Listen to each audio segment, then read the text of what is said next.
আসসালামু আলাইকুম, সবাই আশা করি অনেক ভালো আছেন। আজকে আমরা দেখব কিভাবে জিমেল অ্যাকাউন্টের থিম চেঞ্জ করতে হয়। থিম চেঞ্জ করার জন্য প্রথমে আমরা যাব সেটিংসে, দেন থিমসে যাওয়ার পরে আমরা অনেকগুলো ছবি দেখতে পারবো, অনেকগুলো ব্যাকগ্রাউন্ড থিম দেখতে পারবো, যেগুলো আমাদের ডিফল্ট হিসেবে জিমেল দিয়ে থাকে বা গুগল দিয়ে থাকে। এগুলো আমরা একটা একটা করে চেঞ্জ করতে পারি। দেন আমাদের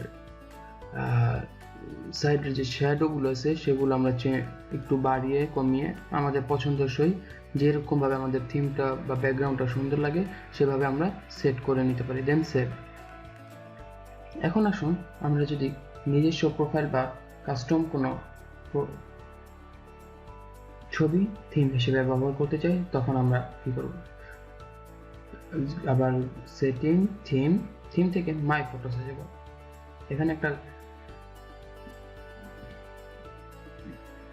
একটা কথা হচ্ছে, আমি এই ভিডিওতে আমার পার্সোনাল কোনো ছবি দেখাতে পারিনি, কারণ হচ্ছে আমার গুগল ফটোতে কোনো ছবি ছিল না। এখন জিমেল বা গুগল নতুন সিস্টেম করেছে, যদি আপনার ছবি গুগল ফটোতে না থাকে তাহলে আপনি কাস্টম হিসেবে সেটা ব্যবহার করতে পারবেন না, যেটা আমি আগে দেখিনি।